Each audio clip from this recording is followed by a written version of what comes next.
বাংলার অস্মিতা রক্ষার আন্দোলন প্রতিবাদেও কি দেওয়া হলো বাধা? মেয়র রোডে তৃণমূলের ভাষা আন্দোলনের মঞ্চে ঘুরপাক খাচ্ছে এই প্রশ্নটাই। সোমবার দুপুরে মঞ্চে ধুন্ধুমার পরিস্থিতি। মঞ্চে হাত পড়ল সেনা জওয়ানদের। জানা যায় ওই মঞ্চের জন্য যে নির্ধারিত সময়ের অনুমতি পেয়েছিল শাসক শিবির, তা আপাতত অতিক্রান্ত হওয়ায় অতি সক্রিয় সেনা। ভেঙে দেওয়া হলো ভাষা আন্দোলনের মঞ্চ। সেনার সিদ্ধান্তে অসন্তুষ্ট শাসক শিবির। ওনারা বলছেন যে রুল অনুযায়ী আপনারা কাল পর্যন্ত পারমিশন ছিল, আজকে আবার এটাকে পুরো স্ট্রাকচার খুলে দিতে হবে। সেই স্ট্রাকচার করে দিলে আমরা নতুনভাবে করবো। ওখানে যদি আপনারা থাকতে দেন, তারপরে লোক ডাকবো, লেবার আসবে, তবে তো সরাবে। উনি সেইটুকুও সময় দিতে রাজি নয়। মূলত প্রতি সপ্তাহে শনি ও রবিবার এই মঞ্চ থেকে নানাবিধ কর্মসূচি থাকে তৃণমূলের, যার আইনি অনুমতি রয়েছে তাদের কাছে।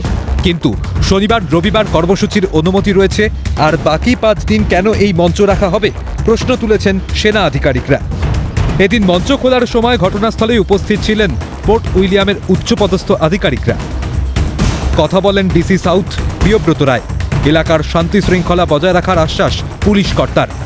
যারা অর্গানাইজার তারা তো সঠিক নিয়ম মেনে তারা চিঠিও করেছেন, তারা পারমিশনও চেয়েছেন এবং সময় টু সময় তারা ফিজও জমা দিয়েছেন যেরমভাবে করা হোক, এবং সেই জিনিসটা যাতে ঠিকঠাকভাবে হয় সেই জিনিসটা তারা আর্মির সঙ্গে লিয়াজও রেখেছেন। এবং এই এলাকা যাতে ল অ্যান্ড অর্ডার ঠিক থাকে সেই দায়িত্বটা আমাদের, সেই দায়িত্বটা আমরা পালন করছি, আমরা ময়দান থানার তরফ থেকে পালন করছি। কিন্তু এই সেনা জওয়ানদের তরফে ধরপাকড় কি সত্যি আইনি জটিলতার কারণে, নাকি প্রতিবাদের কণ্ঠরোধের চেষ্টা? ভিন রাজ্যে বাংলার পরিযায়ী শ্রমিকদের হেনস্থা, বাংলা ভাষার অপমানের বিরুদ্ধে রুখে দাঁড়াতে গিয়ে কেন এই পরিস্থিতির সম্মুখীন হতে হবে তৃণমূল কংগ্রেসকে? তবে মঞ্চ ভেঙে গুড়িয়ে দিলেও থামবে না এই লড়াই। জারি থাকবে ভাষা আন্দোলন, দৃঢ় প্রতিজ্ঞ তৃণমূল কংগ্রেস।